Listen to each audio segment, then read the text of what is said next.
Good afternoon, morning, or night, wherever and whenever you are. Welcome back to another episode of Text2, the show that discusses the best of everything tech, computers, gaming, science, flight sims, and more. I am Mark Murin, and we're back for another episode here again on a super February 3rd episode. Just a reminder that there's a link in the show notes if you're watching the video. That there's a link in the show notes to send a voicemail to us. You can click the link and it will actually call your phone and leave a message for free, or you can send comments to techstu at tech-stu.com. Subscribe on the website as well. So we're back for another episode of Tech to talk about what's going on in the world of tech and science and gaming right now. And as of now, the news is saying that PC sales not quite dead. PC is not dead yet. There are some stats floating around that indicate otherwise. Lenovo is reporting a third fiscal quarter profit of $205 million, more than 30% greater than last year at the same time. Lenovo shipped 14.1 million PCs and has 16% of the worldwide market, and they also have shipped 9.4 million phones as well. Windows 8 sales have been down compared to that of Windows 7 sales at the same time, incidentally, just as a side note. But overall, the PC industry not looking quite dead yet. Still profiting out there, especially with Lenovo. But we're going to move on to the main stories here and see what's cooking in the tech stew this week. So we're going to fire up the news stories. Program complete. Enter when ready. And first up, we have that Twitter has announced Vine recently. A new way to share videos through tweets. This came less than a day after Twitter CEO Dick Costolo had hinted of this new service on his own Twitter feed. Vine is a separate app that you can get on the iTunes App Store for iPhone and iPod Touch, and it has the same integration with Twitter as Instagram, but Vine videos can be embedded directly in tweets. Videos from Vine show up in a separate page, and Vine will be spreading its self to other platforms in the near future, according to Twitter. And they're comparing it to other video sharing services such as Video or Social Cam. Vine is a bit different, that it allows you to create short films, only 6 seconds long, without any editing. You hold your finger on the screen to record and then take your finger off. Video recording will stop and continue by putting your finger back on the screen. It looked interesting so far. They've had some issues, of course. Twitter had some launch day hiccups, temporarily disabling the ability to share videos onto the Twitter timeline and Facebook, although you could still watch the app, watch clips on the app though. The launch of the video sharing service brought up some pornography issues. In the current top editor's pick, when you open the Vine app, there was a pornographic clip apparently. So now these editors' picks are being pushed down lower so that they don't occur as much, and being removed, of course, from the editor's pick selection, and no longer shows up at the top of user feeds. And a Twitter spokesperson responded to all this, saying a human error resulted in a video with adult content becoming one of the videos in editors' picks, and upon realizing this mistake, they removed the video immediately and apologized to our users for the error. From the sounds of things, that kind of failure wasn't to blame here. Someone actually pushed this video out to the editor's picks section. But nonetheless, Vine brings some new and interesting things to the table here. One of those being spurring creativity. Spurring creativity. You have a 6-second limit, just like with the 140 character limit. There have been witty little 140 character or multiple 140 character tweets that have occurred. So perhaps we'll start seeing some interesting usage of the 6-second limit and the ability to do multiple ones of those. When you create moments on videos, they really can't be undone very easily, so that will be interesting as well. And we got the rebirth of animated GIFs here with Vine, as well as spurring some competition out there. So Vine could be interesting, a new era for Twitter perhaps. Time shall tell. The other big news story right now is that the Sony PlayStation 4 details appear to be coming. Sony announced a PlayStation-related event for February 20th at 6 p.m., and it looks like we'll get our first look at the next-generation home console. In a tweet, Sony says it'll allow us to see the future and may even have a glimpse of the hardware.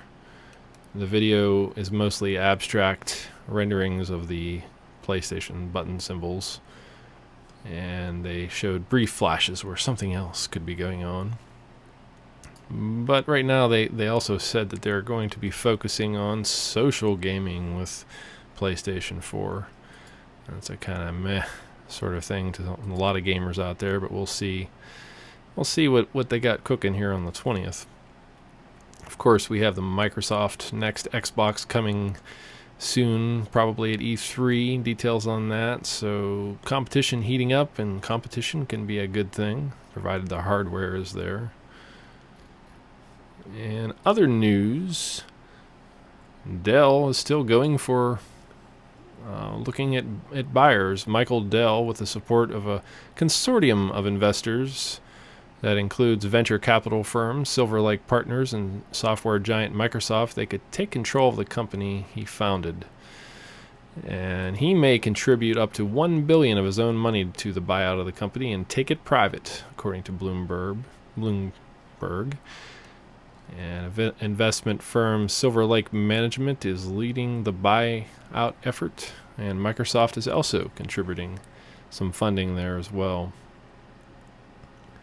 Dell has a market value of around $23 billion and is set to delist and go private. That'll give the company greater control over its destiny in a changing software and hardware world. And they've been, outclassed or competition with things like Amazon, Apple, and Google. And rather than PC makers like HP, IBM got out of the PC business altogether several years ago. So Dell knows what's going on, and they're trying to regroup and focus on new hardware and get an edge in cloud computing as well. And so that is what is unfolding here with Dell in the coming weeks here, actually.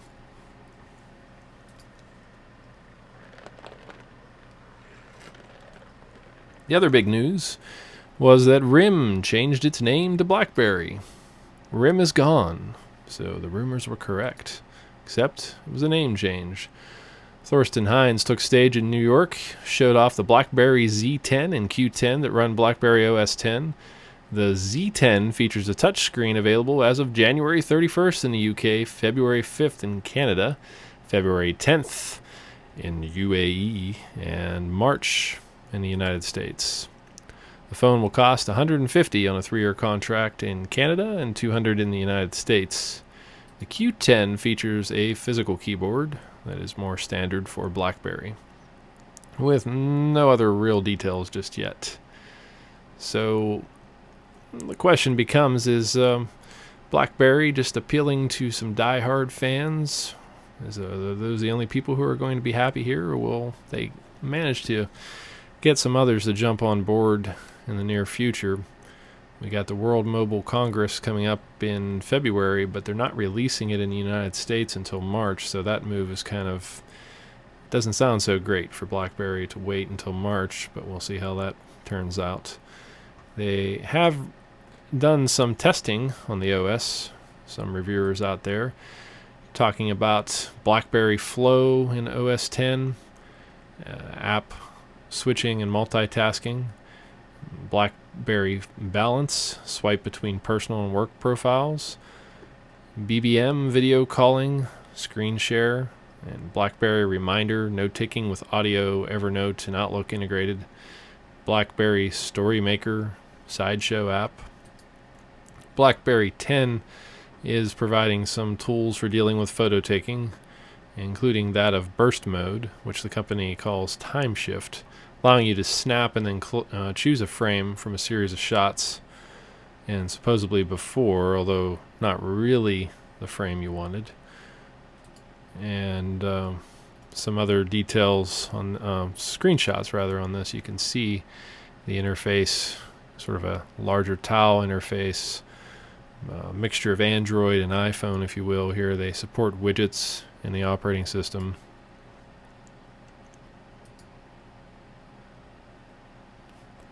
And in the Z10 specifically, has a dual-core CPU, 1.5 gigahertz, 2 gig of RAM, 16 internal, which can be expanded to 48 with a 32 gigabyte micro SD card, Wi-Fi, GPS, Bluetooth 4.0, NFC, an accelerometer, magnetometer, gyroscope, ambient light sensor, available on Verizon and AT&T with LTE radios. 2 cameras, rear-facing 8 megapixel 1080p video, front-facing 2 megapixel 720p video. The cameras so far, according to reports, are clear, useful cameras, but they're suffering from the pink blotch at the center of the image, making shots that are pale or white look off color. Their display, 1280 by 768, 356 ppi LCD, and good response overall on the touch. It's been snappy, responsive, but battery life, not so great. Typically, when you have a phone, you would expect to make it through an entire workday without a battery swap or a recharge, but so far with the Z10 and its LTE radio, it doesn't seem to make it through the day. According to some reports, if you take it off the charger at 8 or 9 a.m., usually by 6 or 7 at night, it was dead. And the theory here is that the LTE is consuming a lot of power compared to past radios in the phone. A lot of concepts and gestures in this OS 10 version of BlackBerry can't be figured out without a tutorial. It sounds similar to Windows 8 if you're not a power user. There are no physical navigation buttons on the phone, no persistent on-screen navigation. Gestures are used to move around. And the BlackBerry Hub provides, as you can see here, the notification area. And it's not very good compared to others, like the iOS Notification Center. Basically, you have 4 main states. You're in the home screen, you're in the app, and a message, which is the hub, or an app drawer. And again, it's like the hybrid of Android and iOS with widgets, but you can't tell which apps will become widgets necessarily. Overall, it's the design of BlackBerry 10 tends to be on the bland side, according to a lot of reports so far. And the layout doesn't stand out as bad, but it's not really the greatest look in the world either. Some icons seem downright amateur, and it has a weird palette that seems like Windows XP. The touchscreen keyboards in the past with BlackBerry have been bad, but according to early reports, the keyboard appears to be good with BlackBerry 10. For instance, word prediction is pretty good overall. So that is the BlackBerry and the BlackBerry OS 10 making a comeback here, perhaps, or perhaps not.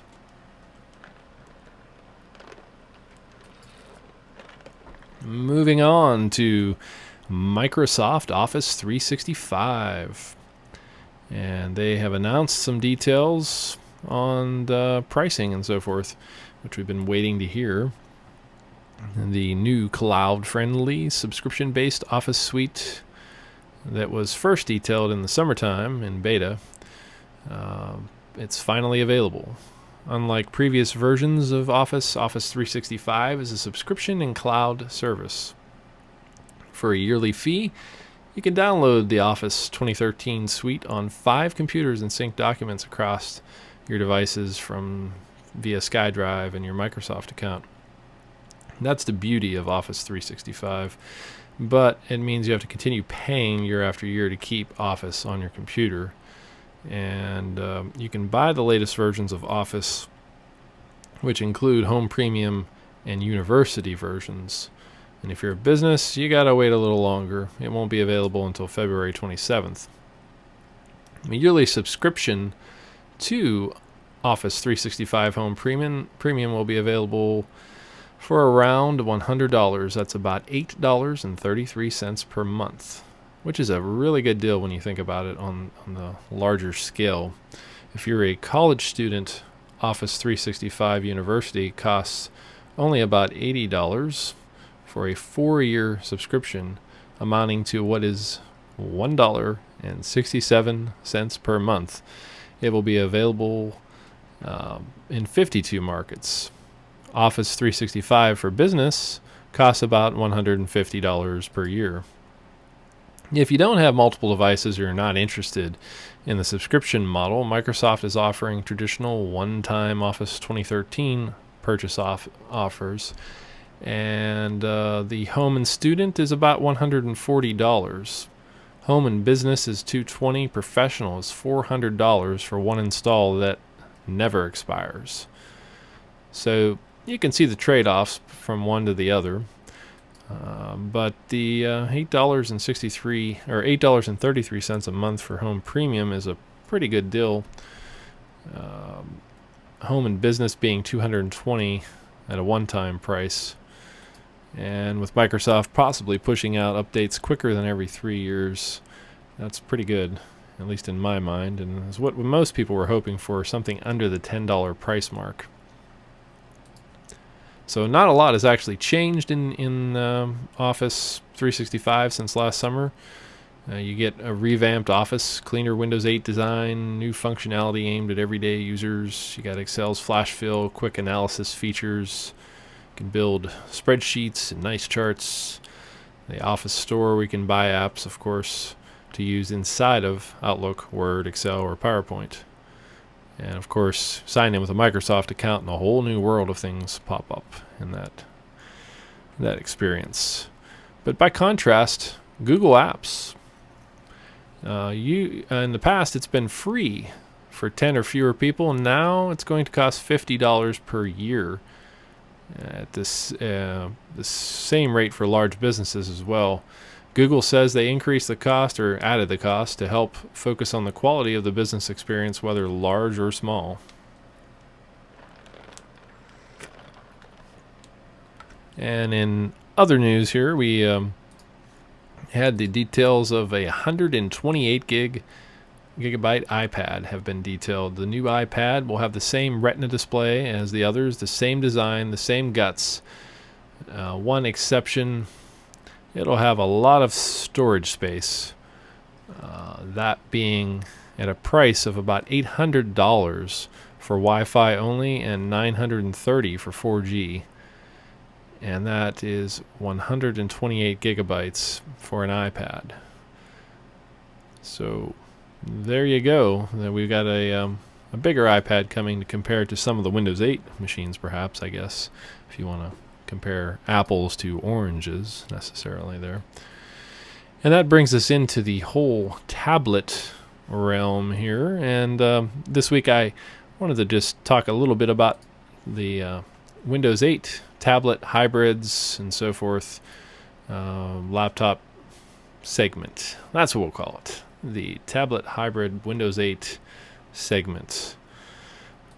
First up, of course, the details on Surface Pro were just released.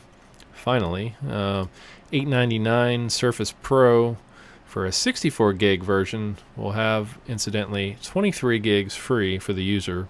41 gigs of that space is reserved for Windows 8, built-in apps and recovery. The 128 gig will have 83 gigs free. You have to spend another 120 or 130 for a touch or type cover keyboard. It does have 1080p for resolution on its 10.6-inch screen. So that amounts to about 1020 for the flagship Windows 8 Microsoft Surface Pro. Now, in looking at these various tablets, laptops, hybrids, and so forth here with Windows 8, I wanted to focus on battery life. Tablets, when you're using them throughout the day, you would like the tablet to last at least the entire day, kind of like your phone does. And the Surface Pro, up first here on this list, is ringing in around, or will, the early reports are saying it's going to have about half that of RT. So that's around 5 hours of battery power on an i5 processor. And the Surface Pro weighs 2 pounds. And incidentally, you do have an option here to free up space by creating a backup bootable USB device and deleting the recovery partition. So you can free that space up. And incidentally, I'm not really trying to compare to iPads because you really can't here, but I guess you still could. But comparing this to the $829 iPad with mobile broadband, which is something that the current Surface Pro, although there are rumors that there will be an LTE or 3G type, 4G type version coming later this year. But with the Pro, you're going to get over the iPad a USB, of course, which, of course, no Apple iOS portable devices have, no iPads anyway. Micro SD XC slot, DisplayPort, and stylus. And the 128 gig model, which is more money, of course, you can get with an iPad and now with Surface Pro. So moving on to what else we can compare to here. Comparing the Surface Pro to, say, a high-end Android tablet, just by comparison, even though it's not Windows 8, you get even more variation in pricing. Android tablets tend to offer more memory for the dollar than the iPad. You can take a look at Google Nexus 10, for example, being about $499 for 32 gig. And the Galaxy Note 10.1 with a digitizer like the Surface Pro for pen input. And of course, you have the Asus Transformer Pad Infinity with Android. But the Asus has the 64 gig version priced at about $600 and another $150 for a docking station, which does add a USB SD reader and so forth. $750 for that on the Asus Pad Infinity. Surface Pro does cost more, but in theory should give you better performance and a little more flexibility overall. And just one note, people tend to forget that an iPad doesn't run Mac OS apps, whereas when you get a Surface or you get a Windows 8 tablet, of course you're running Windows 8. And so first up, let's compare with RT, Surface RT.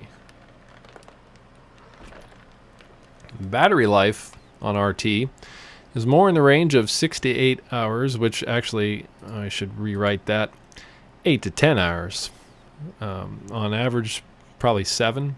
Some people are getting as many as 10, depending on what you're doing, if you're playing video or not. There's a nice little chart from the internet here.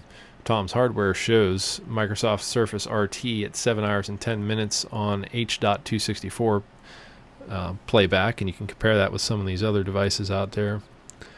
And it's upper middle, not too bad. This is Surface RT again, not Surface Pro. Now this is the confusing part, thanks to Microsoft. Confusing people, why would you want RT when there is Pro? And of course, RT sales have been down. RT is looking pretty doomed right now. It's been a marketing disaster, if you ask me, from Microsoft, because they didn't explain to the public very well the difference between Windows 8 and now Surface Pro and Surface RT. And of course, on RT, it'll only run Metro-style apps. You get the desktop mode, but the only desktop app you have there is the Office version of Office that you get on Surface RT. You do get good battery life. It has an ARM processor with a Tegra 3, and it's $699. That includes the touch cover. And now, not to knock it completely, because it's early, and we don't have a ton of Metro apps out there yet, but for some, it's pretty usable. Some iPad users have switched entirely to Windows RT because for what they're doing, they can do it all on the Surface RT with excellent battery life at 8 to 10 hours on average. The resolution is less than Surface Pro at 1366 by 768. Now again, this is Surface RT. It does not run your standard x86 x64 app. What that means is if you have a old-fashioned desktop version of, say, WinZip, you're not going to be able to install that on Surface RT. But then again, the focus here is on a tablet environment where you have full-screen apps. You browse the web, maybe work in a word processor like Office that's integrated, jump back and forth and so forth, Facebook, YouTube. The key, as always, should be on the apps. What can you get with what you're buying? Is your standard apps that you use every day going to be on this platform or not? Well, let's just move on and compare to another tablet that's out there, or a laptop actually. This is the Acer Aspire S7. This one does have an i7 processor that's optional here. 1080p, weighs about 2.8 pounds. It has a touchscreen, 13.3-inch screen, much larger. Now the i5 version is $13.99. 4 gig of memory, 128 gig SSD, and you're getting the 1080p. And that is on the Aspire.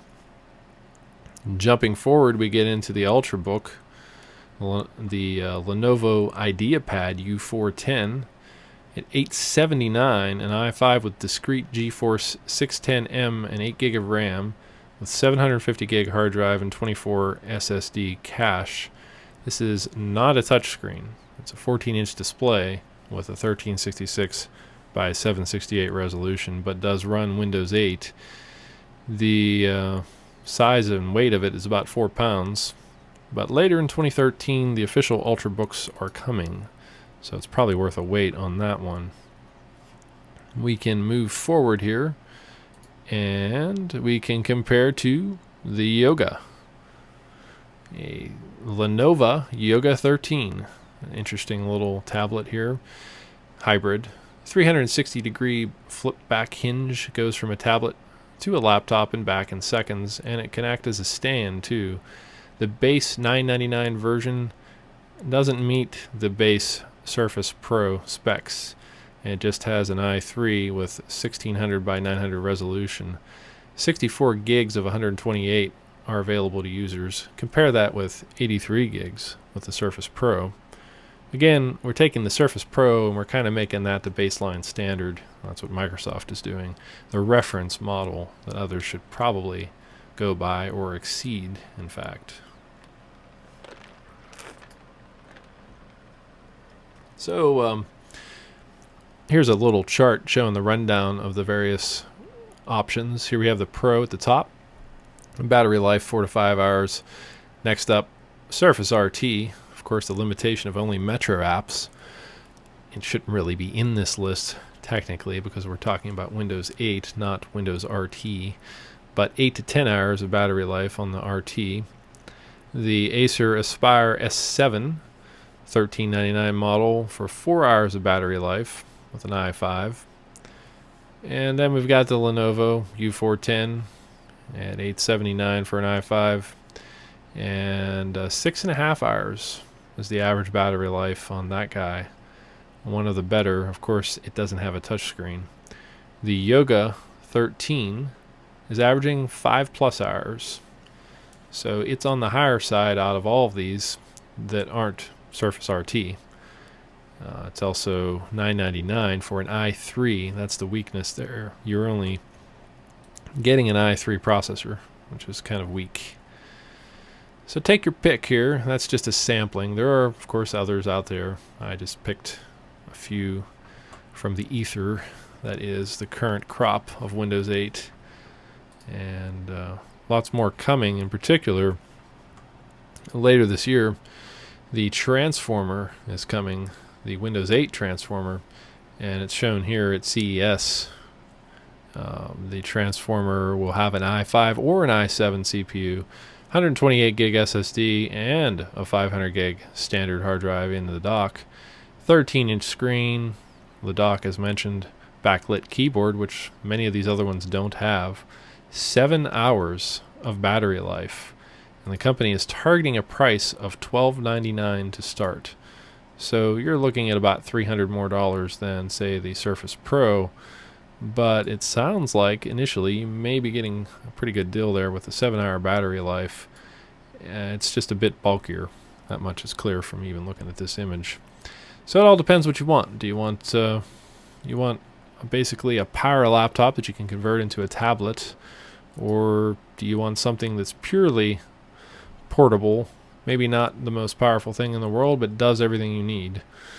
And you're going to have to check the various specs on these guys and try to find the one that meets your needs for the least amount of money, as generally is the case, and the maximum amount of battery life for most business users anyway. So we're going to move on to some science.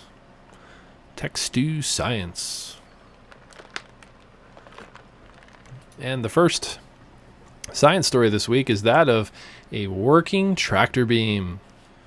The scientists have found a way to attach to spacecraft and pull them closer. Well, not quite. That would be cool. Well, they've got a working tractor beam on a smaller scale. And recently there was research that suggested negative radiation pressure in light could lead to a practical tractor beam.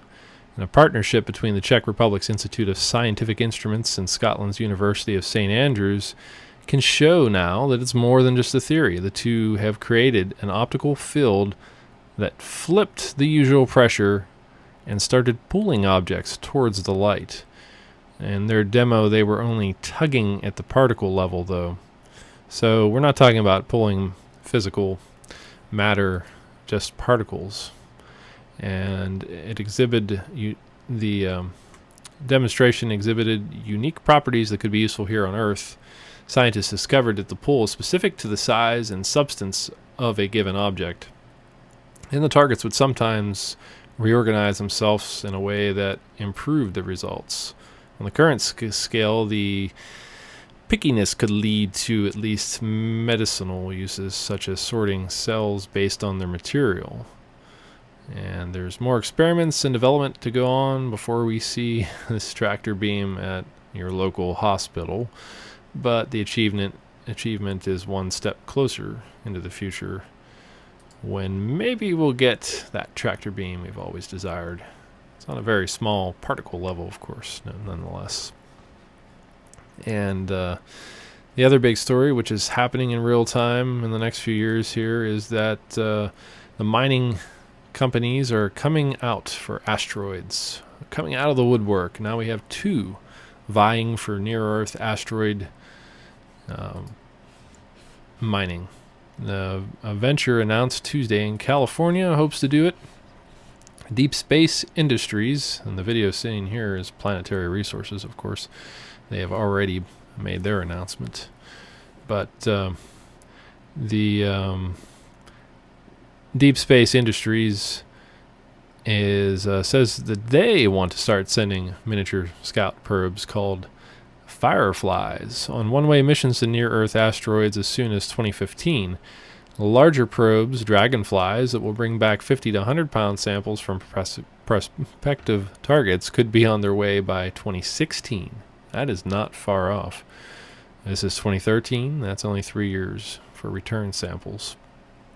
The company CEO David Gump told reporters this. The goal is to extract metals, water, and compounds that can be used to make spacecraft fuel from chunks of rock. And these rocks float about 50 million kilometers or 31 million miles from Earth. Gump said that the ability to produce the fuel in space would be a big bonus for NASA as the U.S. Space Agency shifts on the focus towards exploring deeper into the solar system. As much as 90% of the weight of prospective months-long Mars mission could be fuel, and cost between $5,000 and $10,000 per pound to put anything into space, of course. So if NASA can just launch the hardware and tank up in orbit where fuel is cheap, you can get there sooner than we currently expect to places such as Mars.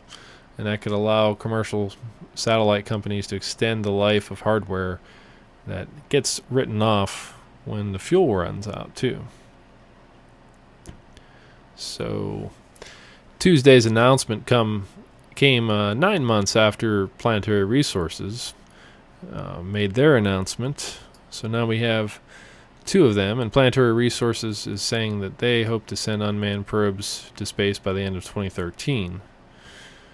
Deep Space Industries said it can build its first class of probes largely with off-the-shelf parts and book them on other space launch vehicles such as the French-built Ariane rocket or the Falcon boosters developed by SpaceX.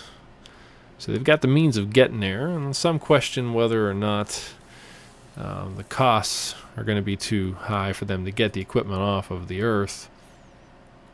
But nonetheless, this is a new frontier for a lot of companies right now, and the more competition we have out there, the better. Get us moving outward into the solar system.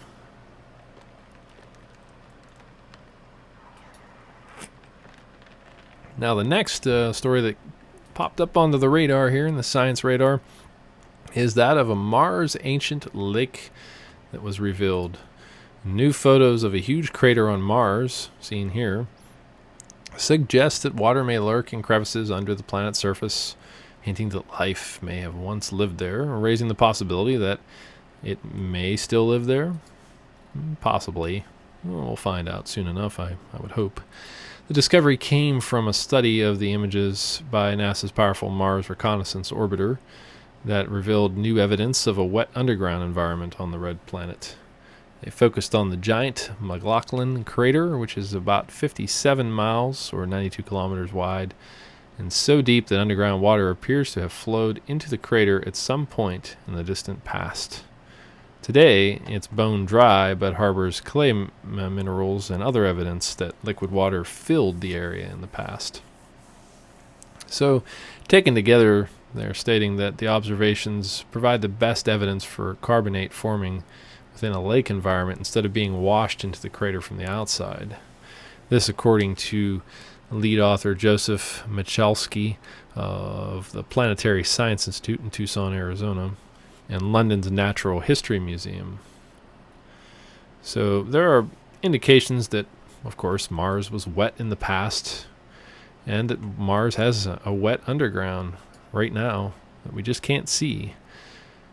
Space agencies have deployed many missions to Mars to see how habitable the surface may have been or is today, but the Martian surface has been extremely cold, arid, and chemically hostile to life as we know it for most of the history of Mars. And instead of scanning the surface of Mars for life, scientists have been suggesting the most viable habitat would be hidden underground. On Earth, microbes up to 3 miles or more underground make up perhaps half of all the planet's living matter. Most of those organisms represent some of the most primitive kinds of microbes known, hinting that life may have started underground or survived there during a series of cosmic impacts. And these are called the late heavy bombardment that Earth and the rest of the solar system had happened around 4.1 billion to 3.8 billion years ago. Now, Mars has less gravity than Earth, so if you go to Mars, you're going to weigh less. The surface gravity of a little more than 1/3 of Earth's, and its crust is less dense and more porous than that of our planet, which means that more water can leak underground.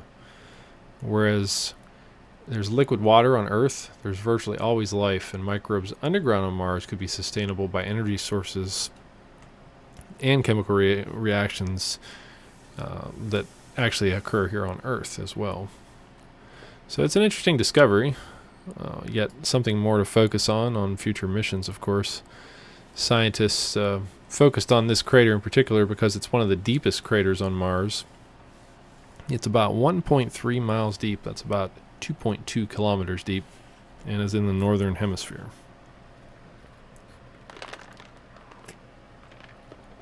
So, another big announcement related to Mars, a continuing announcement, if you will, is that of the MarsOne program. This is interesting, controversial, unknown if it's really going to come to fruition or not, but they think they will. We've talked about this before on the podcast, and this is popping up again. Bas Lansdorp's MarsOne wants to land 4 astronauts on Mars by 2023. That is in 10 years. But it's using some outside-the-box thinking methods to fund it. MarsOne is a Netherlands-based nonprofit company, and they're going for the global reality TV event that will follow the colonization from astronaut selection through the first years of the planet. They believe that revenues from the broadcasting rights and sponsorships will cover most of the $6 billion cost for this one-way trip. That is a one-way trip to Mars. And recently, just not too long ago, they announced the basic requirements. So if you're ready and you're willing to go to Mars, here we go. So some of those requirements are that you got to be 18. So check that off the list if you're over 18. Are you intelligent? Are you in good mental and physical health? And will you be committed to the project? And are you crazy? Well, no, not the last part. But later this year, they will televise the astronaut selection process. Honestly, it's a good attempt to start focusing on Mars. So whether or not they succeed or not, they're certainly starting to drive the process of our ultimate goal of getting to Mars sooner than later. And they talked to Space.com with Bas Lansdorp, and some things he talked about. He says that during the whole process there will be bidirectional communication between the audience and the astronauts, and the audience will help select them. Every year, new candidates for the Mars mission will be elected, and every 2 years, new crew members will arrive on Mars. For the skeptics of the business model, he says, would you not watch humans walk on Mars? Well, I certainly would, because I long for that day too. As for the size of the colony, he hopes that the colony will be self-sustaining, but over decades, and there are other companies that are coming with the same goal, some private, some public. Yeah, and he says that in the first 7 months since the plan was announced in June of 2012, they received about 1,000 emails from those interested, and 30,000 subscribing to a mailing list. Details are sketchy on the hardware of how to get to Mars, but if it succeeds, as he points out, it will change the outlook of our entire species. If humanity can send humans to Mars, is there anything that we can't do? He says, I hope that the international approach of MarsOne will bring the people of this planet a little closer together at a time when there's so much conflict and suffering. And the MarsOne mission will demonstrate how a diverse team of people from various backgrounds and countries can train and then go on a challenging mission together. The endeavor will increase awareness of both cultural differences and similarities with that respect for who we are. And if we do find life, that would change our entire perspective on the universe. And that there is definitely no doubt. It would be a shift in our Earth-centric view of the universe, if you will, that we're not quite as unique as originally thought, but nonetheless, we got to push onward from this blue marble into the universe and solar system, and MarsOne represents a good shot at that, although without any real details on the hardware and how he's going to do it, right now it's a crapshoot. So how do we get to Mars is the big question, and I put together a little segment here on the various ways and how long it takes to get to Mars. And this is that segment. So how do we get to Mars? Mars, of course, is the next planet in the solar system after Earth. And we got to keep in mind that every 2 years, Mars and Earth will reach opposition. And that's the closest point. And that can be about 55 million kilometers from Earth. And it's around that time that space agencies take that best point of alignment and send crafts to Mars, because it requires less fuel, less time, and so forth. So how long to get to Mars necessarily does it take? Well, it depends on several factors, like the type of rocket or spaceship used. The total journey can be anywhere from 150 to 300 days, depending on the speed of the launch, alignment of the Earth and Mars, and length of the journey the spacecraft has to take through space. The more fuel you got to burn, the shorter the time as well. So if you have a lot of fuel and you can burn it, it'll take you less time. Just to look back at history, some of the details here, that Mariner 4 was the first to go in November 28th of 1964, and it took 228 days. Then we had Mariner 6 in 1969. It only took 156 days. Mariner 7, 131. Mariner 9 came along and would be the first to get into orbit. And then, of course, there were the Viking missions. Viking 2 in 1976 took a whole year to get to Mars. So you've got a spacecraft that is traveling at about 20,000 kilometers per hour. One would think that that's about 115 days, if you do the math. But it's longer due to the motion of the Earth and the orbit of Mars moving around the sun at the same time.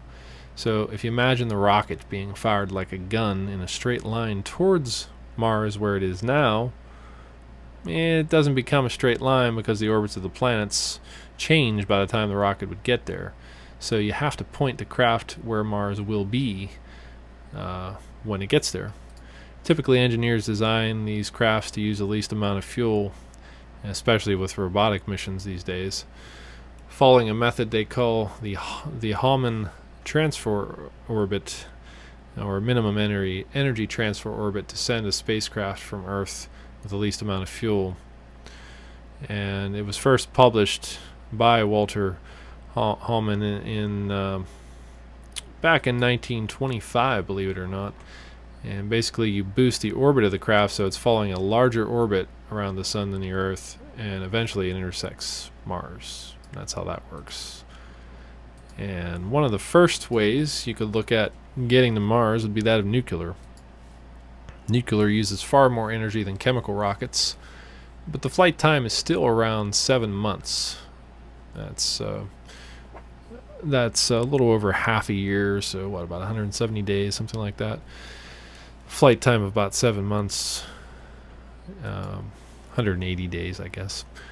So more than that, actually. That's 7 months, 6 months, half of 360. Yeah, you do the math. Anyway, 7 months. Scientists have proposed using something called pulsed nuclear fusion system, though, and this is what it looks like, or what it could look like, rather. And with pulsed nuclear fusion, a series of nuclear slap shots would apply magnetic pulses to slam nuclei into each other. And these would be inside a hockey puck-like structure made of lightweight salt, fusing lithium hydrogen atoms. Essentially fusion, the process where 4 hydrogen atoms combine to make one helium atom, where matter gets converted into pure energy. And those pucks are only 2 inches wide and thick and made of lithium deuteride, the lightest metal combined with the lightest element. So similar to a sharpshooter in hockey, you dig the blade of the stick into the ice behind the shaft, storing energy for a quicker, more powerful snap against the puck. The current hard part in getting heavy hydrogen to fuse with or with lithium rather, it's all about getting to that break-even part as well, and generating more energy than you're consuming. So those technical limitations are a problem right now, but they're of course working on it.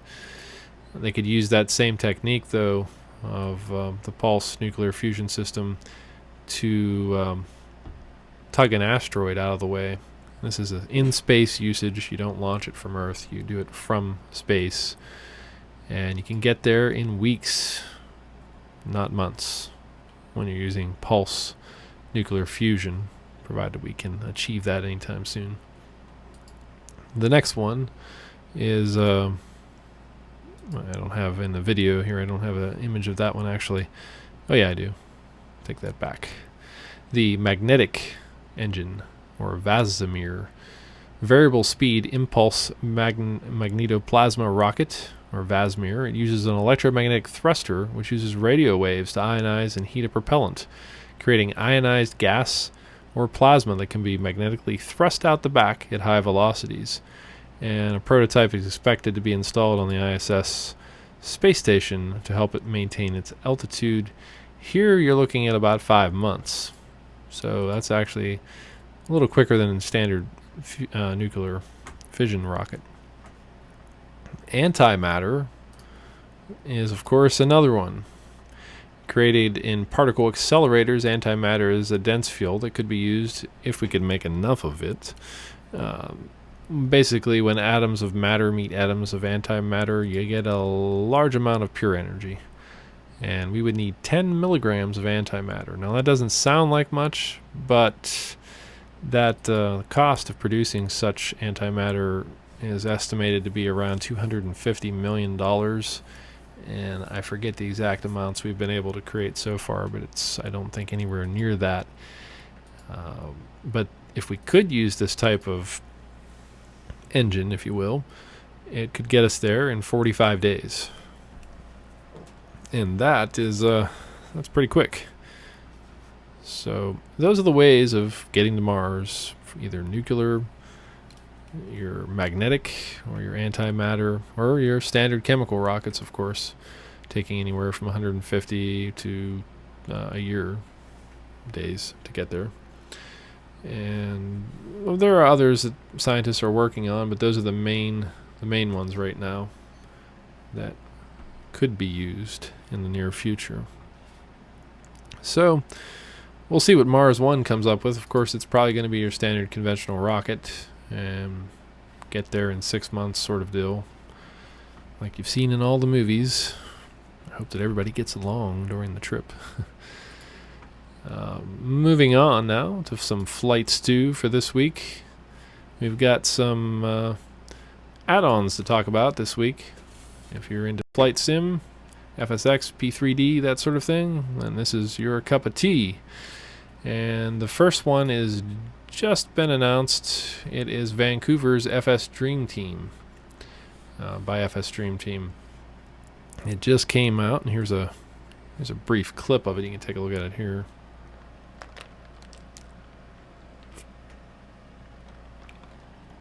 Pretty stunning graphics. And this person is using some add-ons for Flight Sim to make the shading look a little darker than probably you would see in most cases.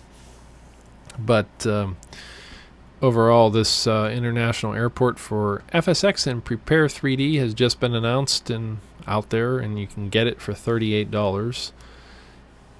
Vancouver International Airport. It's a scenery that you can get, and the scenery, it represents the airport in its planned status for the first quarter of 2012. This has been in beta, I guess, for a while, or been in the works for a while. Features innovative new lighting system, uses dynamic shadows technology, fully customized ground and runways in high resolution, has volumetric pre-rendered lights, shadows, and ambient occlusions without any frame per second impact. New ground shaders technology, 100% pure FSX code, bump map and specular mapping on the ground, and it is DirectX 10 compatible. And I run DirectX 10 myself, and DirectX 10 does look great. If you use some of the hacks that are out there, I think I've mentioned that before, some of the shader mods make it work well. If you have an ATI card, you might want to, or an older ATI card I should say, you might want to think about upgrading that, particularly to something that has a more memory. For instance, my 1 gig card can suffer if you're really trying to crank the graphics, but if you set them to medium settings, it's pretty okay. But when you start getting into things like weather and so forth, it can be a bit of a problem. But I'm diversing. I'm getting off track here. We're talking about Vancouver, but the DirectX 10 got me all excited there, because a lot of add-ons require some tweaking to get them to work quite right with DirectX 10 mode. But back to Vancouver, of course, you're getting elevated taxi bridges, fully 3D taxiway lightings, special runway lights. Lighting is always a big thing that is lacking in some of these, at least night textures. Jetways animated with inverse kinematics in Flight Simulator X. And there's this new U-Control feature where custom airport actions with easy on-screen menu to trigger animations and events. Again, that's a $38 add-on when you convert it from euros, as typically is the case here. Next up is an old one, a little bit older. It's FlyTampa Midway version 2, and this guy's been out for a little while, but I figured it deserved a mention. This is KMDW. It's the second largest passenger airport in Chicago, southwest side of the city. This guy was originally opened in 1923, incidentally, with a single runway, and currently ranks 30th in terms of passenger traffic. It's a 143 megabyte file, so it's not very big, but as you can see from the video loop here, if you're watching the video cast, it has some pretty stellar graphics. FlyTampa tends to have a lot of top-notch quality add-ons for Flight Sim X, incidentally. Has unique terrain and pavement rendering techniques, seasonal ground changes, summer, fall, winter, renovated terminals, A, B, and C in this case, animated car traffic, transparent terminal windows, static objects, volumetric grass. The area around the airport is modeled as well, though you get into some blurrier ground textures when you get out to the roads, and like bus terminals on the outer edges, you can see the ground textures aren't quite as smooth. Chicago also gets a ton of snow in the winter, well, not a ton, but 38 inches, and they've included some winter textures that look pretty good, some of the best out there in terms of realism and nighttime lighting. Overall, people are reporting good performance with this guy. Animated road traffic, of course, like I mentioned, and if you have the original, the update can be had for half the cost. So that's around $30 for the full-blown version 2 in US dollars, and roughly $15 if you're getting just the update from the previous version. And just another one of those hundreds of thousands of add-ons out there that you can get for Flight Sim X and P3D. And believe me, there are a ton of them, and you can really load up your hard drive full of them and make Flight Sim pretty much a top-notch experience even today, 6-7 years since it was released, which is pretty amazing.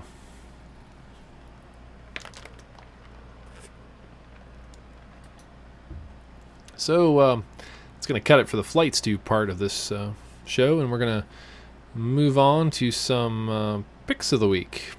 And the first pick, if you will, is a comparison between USB 3.0 and that of now Thunderbird. We talk about super speed USB, that's 3.0, having a significant performance enhancement over the old super speed USB, being 5 gigabit per second. That's a small b, incidentally, offering about 10 times the performance over high-speed USB that you're familiar with 2.0. It's been out for a while, but this deserves a mention now that Thunderbolt is coming onto the scene for Intel on regular PCs, not just Apple. USB 3.0 was the next revision that was created. USB was created in 1996 overall, and it's a major revamp to stay current, and it has an increase in maximum bus power as well. Management features, full duplex transfers, backwards compatible to 2.0. New connectors and cables. You'll know whether or not you have a USB 3.0 cable by its blue cable typically, and you gotta have that one to get the full speed. Pretty sure of it. I mean, I've been using them. So the enhancements to super speed aren't just for high data rates, but for the interaction between the device and the host computer. And 50% more power, 150 milliamps up from 100, and 80% more power is available for configured devices overall, 900 versus 500 from the past. And so you're getting a pretty fast performance. And now we can compare USB with that of Thunderbolt. And Thunderbolt arrived on the PC, exclusive to Macintosh, for more than a year. Now it promises 10 gigabit per second per channel throughput. So dual channel, that's pretty impressive when you think about it. But we need to kind of compare USB 3.0 with that and see, well, how does it work? How about the specs? How do we compare here? Of course, USB in the 1990s, and now we have 5 gigabit per second USB 3.0. With Thunderbolt, of course, you're looking at 10 gigabit per second over a copper interface. And like I said, that's actually 10 gigabit per channel. And you got 2 channels, so you can actually hit 20. So that's a lot of transfer rate. And the winner in specs would probably be that of Thunderbolt. The price, that's still 3.0, of course. Thunderbolt can be pretty expensive. And USB ports are so common that they're also pretty common over Thunderbolt, so you're not going to see a ton of those. And so far, overall, performance-wise, of course, the winner would be Thunderbolt again. But overall, comparing price and you balance things out, they're pretty head-to-head at this point. But if Thunderbolt begins to take over in areas where we currently see a ton of USB, Thunderbolt will ultimately win out due to its higher bandwidth. And there are advantages for using Thunderbolt in terms of its performance, transfer rates, of course, being one of those in the performance notch. So that's USB and Thunderbolt. And that moves us on to the pick of the week. By pick of the week, I mean software pick of the week. The first one is Armed Strike Air and Sea for Windows Phone. It's an arcade-style World War II combat game for your Windows Phone, as you can see here. And this guy is you battle the Axis powers by air and sea, piloting a wide variety of aircrafts and ships. And the Airstrike has 10 missions in campaign mode, each with its own unique boss to defeat. The game has Open X Live support, where you can log in and view online leaderboard and get into the game center. What's it going to cost you? It says Windows Phone only, 99 cents, so not too much there. The other pick for this week is Ninite for PC. This guy lets you customize and install a ton of apps at once that are available on the internet. It's only a preset list. There's the basic version you can download for, I believe it's free. And then the Pro version. The Pro version adds a remote mode. You can get more apps to customize. And these apps, incidentally, will get installed and they'll get rid of all that toolbar nonsense and install automatically and update automatically. But with the Pro mode, you can also disable app auto updates as well.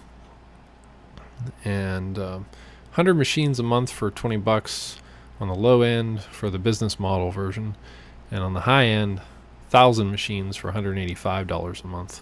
No custom app support for this guy just yet. There's a look at the console in the Pro mode, at least. If you download a ton of apps from the internet, which I certainly do, and you have a fresh install Windows, this guy would come in pretty handy, especially in the free mode, and blast out all those apps on your new image in no time. So that is Ninite, and that's the end of this super night, at least the main portion anyway. So, but again, that's going to wrap up today's show, and remember to keep on cooking with tech, and we will see you next time on Tech Stew.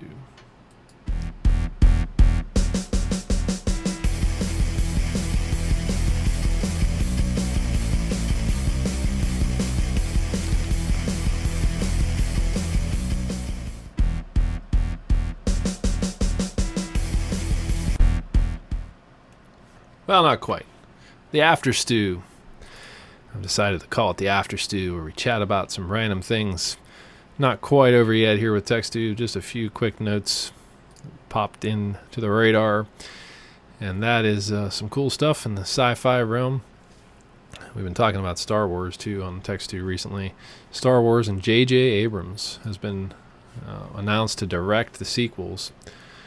Episodes 7, 8, 9, maybe? Well, only 7 for right now. Rumors are there might be actually a total of 6 sequels, which is kind of hard to believe, but not sure how everyone feels about J.J. Abrams, but I'm happy with the pick. He did a really awesome job with the Star Wars, or Star Trek reboot. That's the interesting part here. You're not used to seeing one director do both Star Trek and Star Wars. And that brings us into Star Trek, of course. And the Star Trek Into Darkness is coming. Here's a little preview that you've probably already seen, but it's coming.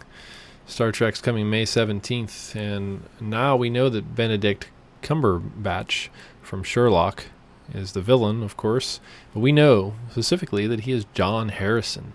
Now, is John Harrison going to be played? Is he going to be as in the second movie from the original series, Khan? That some people are saying that he's just a play on words for Khan, but that's not known just yet.